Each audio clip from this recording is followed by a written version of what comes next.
Hello guys, welcome back. So in the previous video, we just made an AI agent which uses a simple memory as its short-term memory, right? But many times this is not a reliable option because we would need a type of memory that's unlimited, that would support a huge collection of data. For this, we're gonna shift to Postgres and Supabase. So this video is gonna be all about setting up your Postgres and Supabase accounts and how you can use them in your AI agents and workflows. Um, Postgres is gonna be it's gonna be a short-term memory for your AI workflow, Postgres SQL. So just click on the first link that you find on Google. So before that, let's set up the fundamental nodes in our canvas. Let's open another canvas in which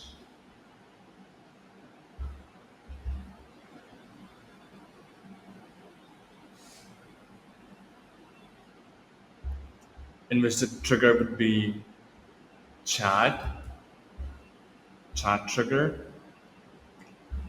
which would be connected with another AI agent node,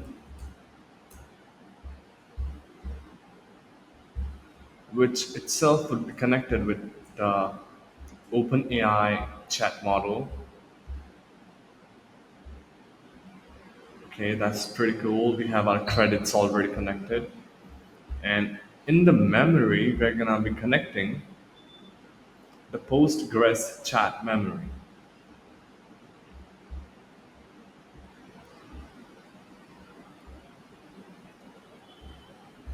And for tool, we're gonna click on Supabase vector store node.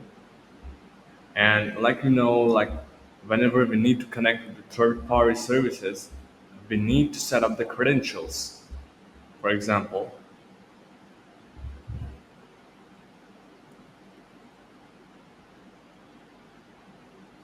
and then we create a new credential. Then we have all this setups to configure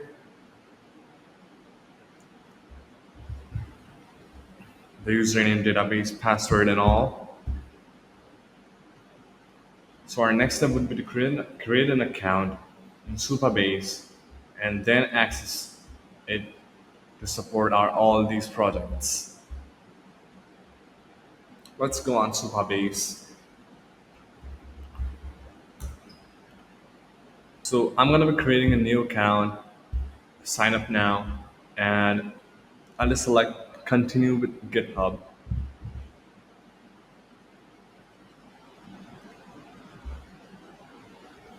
I'll sign in. Um, so you might have received the sign in request on your GitHub mobile app. So once it's approved, you need to authorize Supabase to access your GitHub. So once you create an organization with all the details as it is, you would need to create a new project within that.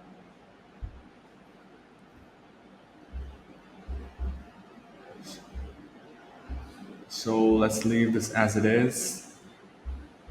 Password can be anything like, and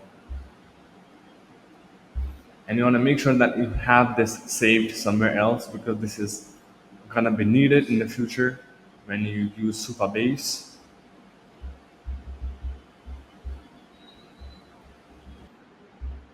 So once you have all this set up, just click on new project, create new project, and we would be having a screen,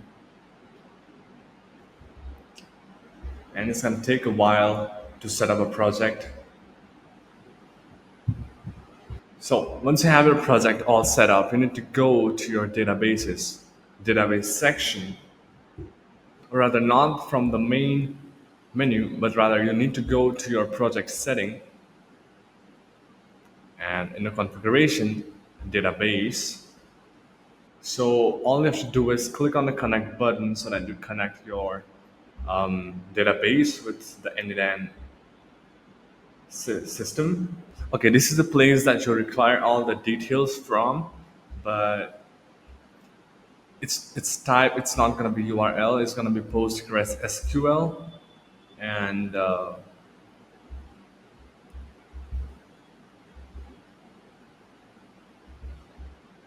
it's where the data is going to come from once for the details that you need to put in over here. So for host, so you need to look the things that are present in the transaction pooler. It's going to ask you for the host. For host, we will simply copy the .com that's after H and paste it over here. And the database is going to be everything that's after the letter D. It's going to be Postgres.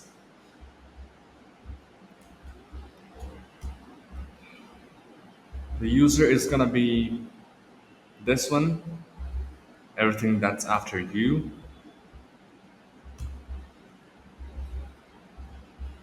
And the password is going to be the one that you initially wrote.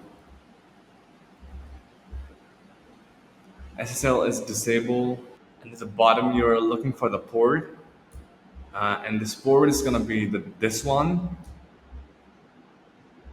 By default, it's 5432. So yeah, as far as now, everything seems perfect. So let's hit save and check whether it's successfully connected or not. So yeah, connection tested successfully. So Postgres account is connected with this node. So in this video, we just saw how you can use Supabase and Postgres as tools to set up your memory. Postgres is going to be the short-term memory, and Supabase is going to be the vector store. And in this video, we just connected the Postgres with n8n. And let's see in the next videos how we will proceed with the stuff. Till then, take care.